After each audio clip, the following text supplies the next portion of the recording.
During the time that I was in graduate school, it occurred to me that the received ideas of art practice didn't resonate.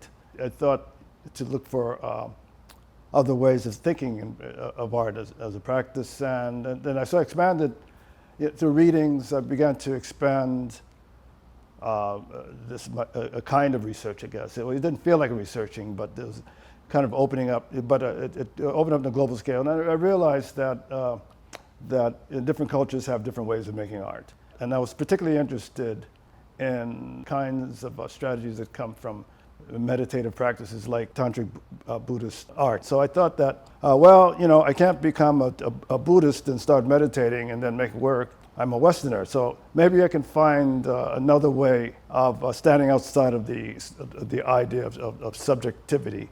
Ultimately, I came up with the idea of systems, because the notion of systems comes out of a Western notion of logical and analytical thought, and the whole idea is based upon sidestepping subjectivity. So eventually I started working with some drawings by developing simple mathematical systems that, rather than intuiting and imagining the images myself, I would create a system that then would produce perfunctorily the image.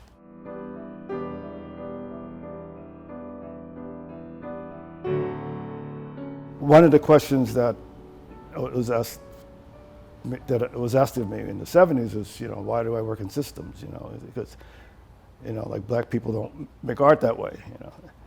And I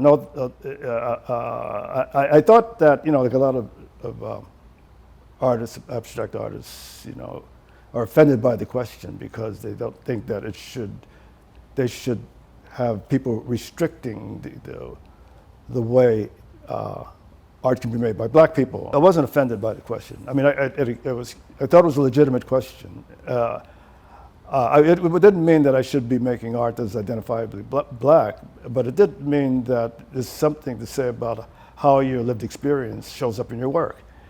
And it doesn't mean that that lived experience shows up in the same way in the work of all black artists.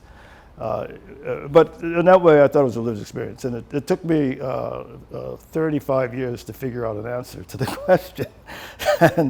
and so what I ultimately came up with is I started thinking back of the kinds of questions I asked as a child, like why is this and why isn't that? I sort of came to the conclusion that the reason I was interested in the identity of things was because I was living in the Jim Crow South. And I was baffled as to why black people and white people are treated differently.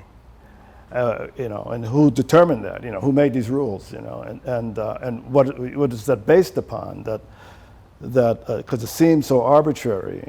To me, even as a 5-year-old, in view of that, my experience as a black person, my lived experience as a black person, shows up in my work.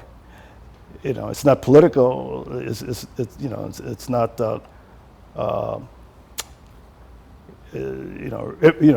Images of the black body and things like that. Where you can make this easy iconographic reference to black culture. It's abstract, but it nevertheless came from my lived experience.